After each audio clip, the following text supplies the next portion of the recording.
ನಮಸ್ಕಾರ. ನಾನು ಡಾಕ್ಟರ್ ಭರತ್ ಚಂದ್ರ. ವಿಡಿಯೋಗಳ ಉದ್ದೇಶ ಕನ್ನಡಿಗರ ಫೈನಾನ್ಷಿಯಲ್ ಎಜುಕೇಶನ್. ಇವತ್ತಿನ ವಿಷಯ ಸರಿಯಾದ ಇನ್ಶೂರೆನ್ಸ್ ಮಾಡಿಸಿ ಕೋಟಿಗಟ್ಟಲೆ ಹೆಚ್ಚುವರಿ ಆದಾಯ ಗಳಿಸುವುದು ಹೇಗೆ. ಬಹಳಷ್ಟು ಜನ ಇನ್ಶೂರೆನ್ಸ್ ಮಾಡಬೇಕಾದ್ರೆ ತಪ್ಪು ಮಾಡ್ತಾರೆ. ತಪ್ಪು ಮಾಡಿದೆ ಅಂತ ಗೊತ್ತಾಗೋದ್ರೊಳಗೆ ಒಂದಷ್ಟು ಸಮಯ ಮಿಂಚಿ ಹೋಗುತ್ತೆ. ಮತ್ತೆ ಮುಂದಿನ ದಿನಗಳಲ್ಲಿ ಒಂದಷ್ಟು ಪಶ್ಚಾತ್ತಾಪವನ್ನು ಅನುಭವಿಸ್ತಾರೆ. ನನ್ನ ಪ್ರಕಾರ ಈ ವಿಡಿಯೋ ಇಡೀ ಕರ್ನಾಟಕದಲ್ಲಿ ವೈರಲ್ ಆಗಬೇಕು. ಅದಕ್ಕಿಂತ ಮುಂಚೆ ಒಂದು ಸಣ್ಣ ಇನ್ಫಾರ್ಮೇಶನ್ ಕೊಡ್ತಾ ಇದ್ದೇನೆ. 16ನೇ ತಾರೀಕು ನವೆಂಬರ್ ಭಾನುವಾರ ನಾವು Jain college auditorium town hall ಹತ್ರ ಒಂದು ಬ್ಯೂಟಿಫುಲ್ ಸೆಷನ್ ಮಾಡಿದ್ವಿ. ಮ್ಯೂಚುವಲ್ ಫಂಡಿನ ಅರಿವು ಮೂಡಿಸೋದ್ರ ಬಗ್ಗೆ. ಅದರಲ್ಲಿ ಅಂದಾಜು 200 ಜನ ಪಾರ್ಟಿಸಿಪೇಟ್ ಮಾಡಿದ್ರು.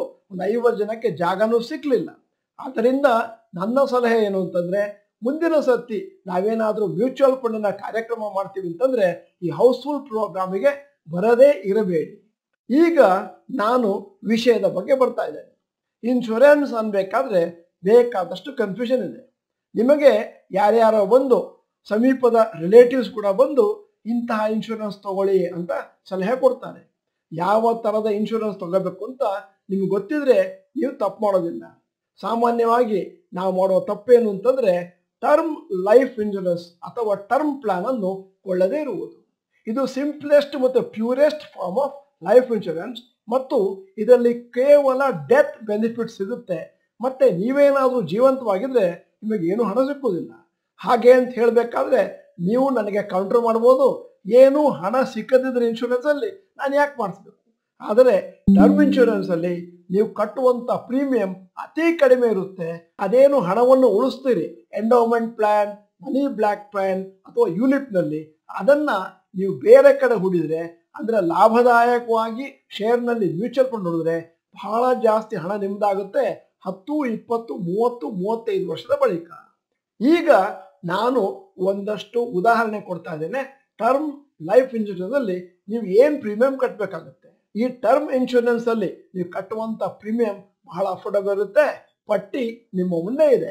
Approximate term insurance premiums for various ages for next 35 years 50 lakh coverage ಇದ್ರೆ ಅಂದ್ರೆ 1 ಕೋಟಿಗೂ ಹೋಗ್ಬೋದು. ಉದಾಹರಣೆಗೆ ಸೀರಿಯಲ್ ನಂಬರ್ 1 ಅಲ್ಲಿ ಬರೆದಿದ್ದೇನೆ. ನಿಮ್ಮ ವಯಸ್ಸು 25 ಅಂತಾದ್ರೆ ಅಪ್ರಾಕ್ಸಿಮೇಟ್ ಟರ್ಮ್ ಇನ್ಶೂರೆನ್ಸ್ ಪಾಲಿಸಿ 50 ಲಕ್ಷಕ್ಕೆ 8,700. 30 ವರ್ಷ ಆದ್ರೆ 11,000, 35 ವರ್ಷ ಆದ್ರೆ 15,000, 40 ವರ್ಷ ಈಗಾಗಲೇ ಆಗಿದ್ರೆ 22,000, 45 ವರ್ಷಕ್ಕೆ ಅಂದಾಜು 32,000, ಮತ್ತೆ ನಿಮಗೆ ಈಗಾಗಲೇ 50 ವರ್ಷ ಆದ್ರೆ ಟರ್ಮ್ ಇನ್ಶೂರೆನ್ಸ್ ಸ್ವಲ್ಪ ಕಾಸ್ಟ್ಲಿ ಆಗುತ್ತೆ, 49,000 ಬರುತ್ತೆ. ಈಗ ನಾನು ಎಂಡೋಮೆಂಟ್ ಪಾಲಿಸಿ ಅಂದ್ರೆ ಏನು ಅಂತ ಎಕ್ಸ್ಪ್ಲೇನ್ ಮಾಡ್ತಾ ಇದ್ದೇನೆ. ಇದು ಒಂದು ಟೈಪ್ ಆಫ್ ಲೈಫ್ ಇನ್ಶೂರೆನ್ಸ್. ಇಲ್ಲಿ ನೀವು ಒಂದಷ್ಟು ಇನ್ವೆಸ್ಟ್ಮೆಂಟ್ ಅಂತ ಲೈಫ್ ಇನ್ಶೂರೆನ್ಸ್ ಕಂಪನಿಗೆ ಹಣವನ್ನು ಕೊಡ್ತೀರಿ. ಅಲ್ಲದೆ ನಿಮ್ಮ ರಿಸ್ಕ್ ಕವರೇಜ್ಗೂ ಕೂಡ ಒಂದಷ್ಟು ಹಣವನ್ನು ಕೊಡ್ತೀರಿ. ಈ ಎಂಡೋಮೆಂಟ್ ಪಾಲಿಸಿ ಮಾಡಿದಾಗ ಒಂದು 15, 20, 25, 30 ವರ್ಷದ ಬಳಿಕ ನೀವೇನಾದರೂ ಬದುಕಿದ್ರೆ ನಿಮಗೆ ಒಂದಷ್ಟು ಹಣ ಬರುತ್ತೆ. ನೀವು ಇಲ್ಲ ಅಂತ ಆದ್ರೆ ನಿಮ್ಮ ಹಣ ನಿಮ್ಮ ಫ್ಯಾಮಿಲಿಗೆ ಹೋಗುತ್ತೆ. ಈಗ ನೀವು ಎಂಡೋಮೆಂಟ್ ಅಲ್ಲಿ ಏನಾದರೂ ಇನ್ಶೂರೆನ್ಸ್ ಮಾಡಿಸಿದ್ರೆ ಎಷ್ಟು ಪ್ರೀಮಿಯಂ ಬರುತ್ತೆ ಅಂತ ನಿಮ್ಮ ಮುಂದೆ ಒಂದು ಅಂದಾಜು ಪಟ್ಟಿ ಇಟ್ಟಿದ್ದೇನೆ. Example of premiums for 50 lakhs term insurance coverage, 35 years coverage for a male, income assumed to be 6 lakhs per annum. ಮೊದಲನೇದಾಗಿ 25 ವರ್ಷದ ಯುವಕನಿಗೆ approximate term insurance policy 8,700. Endowment ಅಲ್ಲಿ ನೀವು ಕಟ್ತೀನಿ ಅಂತಂದ್ರೆ 70,000ದಿಂದ 80,000 ಕಟ್ಟಬೇಕು. 72,000 ರೂಪಾಯಿ ಎಕ್ಸ್ಟ್ರಾ ಕಟ್ತಾ ಇದ್ದೀರಿ ಇನ್ವೆಸ್ಟ್ಮೆಂಟ್ ಆಗಿ ಇನ್ಶೂರೆನ್ಸ್ ಕಂಪನಿಗೆ. 30 ವರ್ಷ ಇದ್ರೆ ನೀವು ಕಟ್ಟುವಂತ ಎಕ್ಸ್ಟ್ರಾ 88,000 ಆಗುತ್ತೆ. 35 ವರ್ಷ ಇದ್ರೆ 1.2 lakhs ಎಕ್ಸ್ಟ್ರಾ ಕಟ್ತೀರಿ ನೀವು ಇನ್ಶೂರೆನ್ಸ್ ಕಂಪನಿಗೆ. 40 ವರ್ಷ ಆದ್ರೆ 1.78 lakhs. 45 ವರ್ಷದಲ್ಲಿ ನಿಮ್ಮ ಪ್ರೀಮಿಯಮ್ ಟರ್ಮ್ ಇನ್ಶೂರೆನ್ಸ್ ಅಲ್ಲಿ 32,000 ಬರುತ್ತೆ ಅಂತಂದ್ರೆ ನೀವು ಎಂಡೋಮೆಂಟ್ ಅಲ್ಲಿ 2.56 to 2.88 lakhs ಪರ್ ಆನಮ್ ಕಟ್ತೀರಿ. ಅಲ್ಲಿಗೆ 2.56 lakhs ಎಕ್ಸ್ಟ್ರಾ ಕೊಟ್ಟಾಗಾಯ್ತು.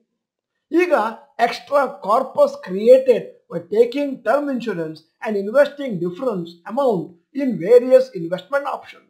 ಅಂದರೆ ನೀವೇನಾದರೂ ಎಂಡೋಮೆಂಟ್ ಅನ್ನ ತಗೊಳ್ಳೋದರ ಬದಲಾಗಿ ಟರ್ಮ್ ಇನ್ಶೂರೆನ್ಸ್ ಅಲ್ಲಿ ಹಣವನ್ನು ಹಾಕಿದ್ರೆ ಆ ಉಳಿತಾಯ ಮಾಡಿದ ಹಣವನ್ನು ನೀವೇನಾದರೂ ಒಂದು 12% 15% ಆಗಿ ಮ್ಯೂಚುವಲ್ ಫಂಡ್ ಅಲ್ಲಿ ಹೂಡಿಕೆ ಮಾಡಿದ್ರೆ ಏನು ಡಿಫ್ರೆನ್ಸ್ ಸಿಗುತ್ತೆ ನಿಮಗೆ ಅಂದಾಜು 60 ವರ್ಷಕ್ಕೆ ಅಂತ ಒಂದು ಪಟ್ಟಿ ಇಟ್ಟಿದ್ದೇನೆ. ಈ ಪಟ್ಟಿ ನೋಡಿದಾಗ ನಿಮಗೆ ಬೇಸರ ಆಗುತ್ತೆ, ಪಶ್ಚಾತ್ತಾಪನ ಆಗುತ್ತೆ ಮತ್ತು ಈಗಾಗಲೇ ಇನ್ಶೂರೆನ್ಸ್ ಮಾಡದಿದ್ದವರಿಗೆ ಬಹಳ ಖುಷಿಯಾಗುತ್ತೆ. ಈಗ 25 ವರ್ಷದವರ ಲೆಕ್ಕ. ಡಿಫರೆನ್ಸ್ ಅಮೌಂಟ್ ಇನ್ವೆಸ್ಟೆಡ್ 72,000 ಅಂದ್ರೆ ಟರ್ಮ್ ಇನ್ಶೂರೆನ್ಸ್ ಅನ್ನ ಆಪ್ಟ್ ಮಾಡಿದಾಗ ಮತ್ತು ಎಂಡೋಮೆಂಟ್ ಅನ್ನ ಬೇಡ ಅಂತ ಬಿಟ್ಟಾಗ ನೀವು ಪ್ರತಿ ವರ್ಷ ಉಳಿಸೋದು 72,000. ನಿಮಗೆ ಇನ್ಶೂರೆನ್ಸ್ ಇಂದ ಬರೋದು 35 ವರ್ಷದ ಬಳಿಕ 85.04 ಲ್ಯಾಕ್ಸ್.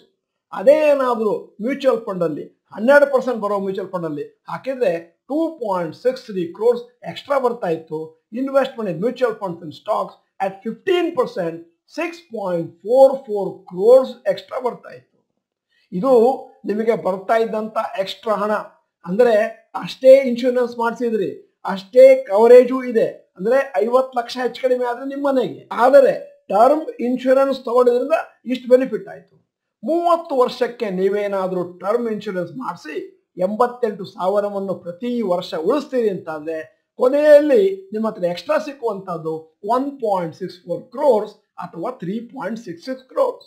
35 ವರ್ಷಕ್ಕೆ 1.10 crores 12% ಆಗಿ 15% ಆಗಿ ಬಂದ್ರೆ 2.24 crores ಎಕ್ಸ್ಟ್ರಾ ಸಿಗುತ್ತೆ. 40 ವರ್ಷಕ್ಕೆ ಕಮ್ಮಿ ಆಗುತ್ತೆ, 74 ಲಕ್ಷ ಬರ್ಬೋದು, 1.40 crores. 45 ವರ್ಷಕ್ಕೆ ನೀವೇನಾದರೂ ಟರ್ಮ್ ಇನ್ಶೂರೆನ್ಸ್ ಮಾಡಿಸಿದ್ರೆ ಈಗಾಗಲೇ ಸುಮಾರು ವರ್ಷ ಕಳೆದೋಗಿದೆ. ಅದರಿಂದಾಗಿ investment in mutual fund stocks ಮಾಡಿದಾಗ 43 ಲಕ್ಷ ಎಕ್ಸ್ಟ್ರಾ ಸಿಕ್ತು. ಮತ್ತೆ ಅದೇ 15% ಆಗಿ ಬಂತು ಅಂತಂದ್ರೆ 77 ಲ್ಯಾಕ್ಸ್ ಎಕ್ಸ್ಟ್ರಾ ಸಿಕ್ತು. ಈ ಎಕ್ಸ್ಟ್ರಾ ಕಾರ್ಪಸ್ ನಿಮ್ಮ ಜೀವಮಾನದಲ್ಲಿ ನಿಮ್ಗೆ ಎಕ್ಸ್ಟ್ರಾ ಸಿಕ್ಕಿರೋದು ಟರ್ಮ್ ಇನ್ಶೂರೆನ್ಸ್ ತಗೊಳ್ಳೋದ್ರಿಂದ, ಎಂಡೋಮೆಂಟ್ ಪಾಲಿಸಿನ ತಗೊಳ್ಳದೇ ಇರೋದ್ರಿಂದ. ಅದರಿಂದಾಗಿ ಪ್ರತಿಯೊಬ್ಬರು ಕೂಡ ರಿಸರ್ಚ್ ಮಾಡಬೇಕು. ನಾನು ಹೇಳಿದ್ದು ಸಾಕಾಗೋದಿಲ್ಲ, ಒಂದಷ್ಟು ಕ್ವಶನ್ ಅನ್ನ ಕೇಳಬೇಕು, ಒಂದಷ್ಟು ಗೂಗಲ್ ಮಾಡಬೇಕು, ಇನ್ಫಾರ್ಮೇಶನ್ ತಗೋಬೇಕು. ಮೂರನೆಯ type of life insurance money back policy. ಇಲ್ಲಿ ಪಾಲಿಸಿ ಹೋಲ್ಡರ್ಸ್ಗೆ ಒಂದು percentage of sum assured periodic intervals ಅಲ್ಲಿ ಬರ್ತಾ ಹೋಗುತ್ತೆ. 5 ವರ್ಷಕ್ಕೆ 5 ವರ್ಷಕ್ಕೆ 5 ವರ್ಷಕ್ಕೆ ಇತ್ಯಾದಿ. ಇದು ಕೂಡ ಒಂದು ತರದ ಎಂಡೋಮೆಂಟ್ ಪ್ಲಾನೇ. ಆದರೆ ಆಗಾಗ ಒಂದಷ್ಟು ಹಣ ಬರುತ್ತೆ. ನೀವು ಹೇಳ್ಬೋದು ಇದು ಬಹಳ ಚೆನ್ನಾಗಿದೆ, ಆದರೆ ಟರ್ಮ್ ಇನ್ಶೂರೆನ್ಸ್ಗೆ ಕವರ್ ಮಾಡಿದಾಗ ಇಲ್ಲಿ ನಿಮಗೆ ಬರುವ ಪ್ರಾಫಿಟ್ ತುಂಬಾ ಕಮ್ಮಿ. ಆದರೆ ಒಂದಿದೆ, ಆದರೆ ಒಂದು ವಿಚಾರ ನೆನಪಿರಲಿ, ನಿಮಗೆ ಎಂಡೋಮೆಂಟ್ ಅಲ್ಲಿ ಅಥವಾ ಮನಿ ಬ್ಯಾಕ್ ಪಾಲಿಸಿಯಲ್ಲಿ ಅದೇನು ಹಣ ಕೊನೆಯಲ್ಲಿ ಬರುತ್ತೋ ಅದು ಟ್ಯಾಕ್ಸ್ ಫ್ರೀ ಆಗಿರುತ್ತೆ, ಒಂದು ಪರ್ಟಿಕ್ಯುಲರ್ ಲಿಮಿಟಿನ ಒಳಗೆ. ಟರ್ಮ್ ಇನ್ಶೂರೆನ್ಸ್ ನಲ್ಲಿ ಹಾಕುವಾಗ ಟ್ಯಾಕ್ಸ್ ಬೆನಿಫಿಟ್ ಇದೆ ಮತ್ತು ಎಂಡೋಮೆಂಟ್ ಅಲ್ಲಿ ಮತ್ತು ಮನಿ ಬ್ಯಾಕ್ ಪಾಲಿಸಿಯಲ್ಲಿ ಕೂಡ ಹಾಕುವಾಗ ಬೆನಿಫಿಟ್ ಇದೆ. ಆದರೆ ದಿನಗಳು ಉರುಳುತ್ತಾ ಇದ್ದ ಹಾಗೆ, ಹೊಸ ಹೊಸ ರೆಜಿಮ್ ಬರ್ತಾ ಇದ್ದ ಹಾಗೆ ಈ ಟ್ಯಾಕ್ಸ್ ಬೆನಿಫಿಟ್ ಕ್ಯಾನ್ಸಲ್ ಆಗ್ತಾ ಇದೆ. ಈಗ 4ನೆಯ ಕೈಂಡ್ ಆಫ್ ಲೈಫ್ ಇನ್ಶೂರೆನ್ಸ್ ಯಾವುದು ಅಂತಂದ್ರೆ unit linked insurance plan, short form ULIP. ಇದರಲ್ಲಿ ನಿಮಗೆ 2 ಬೆನಿಫಿಟ್ ಸಿಗುತ್ತೆ.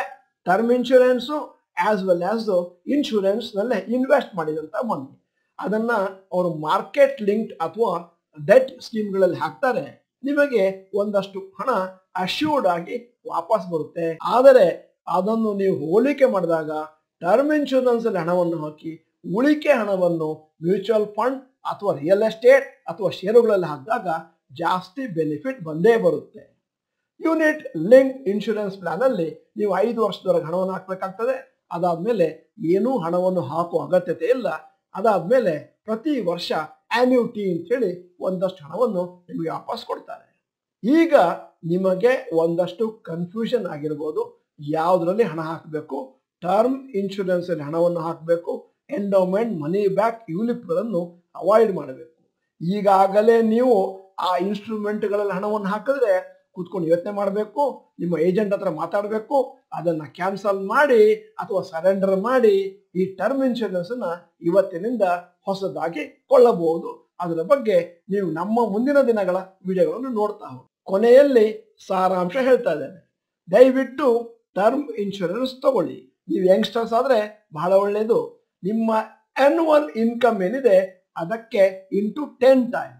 ಎರಡನೇದ್ದು ಒಳ್ಳೆಯ ಕ್ಲೇಮ್ ಸೆಟಲ್ಮೆಂಟ್ ಇರುವಂತಹ ಕಂಪನಿಗಳನ್ನು ಸೆಲೆಕ್ಟ್ ಮಾಡಿ. ಒಂದು ಅಂದಾಜು 23 ರಿಂದ 30 ಟೈಪ್ ಆಫ್ ಲೈಫ್ ಇನ್ಶೂರೆನ್ಸ್ ಕಂಪನಿಗಳು ಭಾರತದಲ್ಲಿದ್ದಾವೆ. ಅವುಗಳಲ್ಲಿ ಯಾವ್ದನ್ನು ಬೇಕಾ ಸೆಲೆಕ್ಟ್ ಮಾಡ್ಕೋಬಹುದು.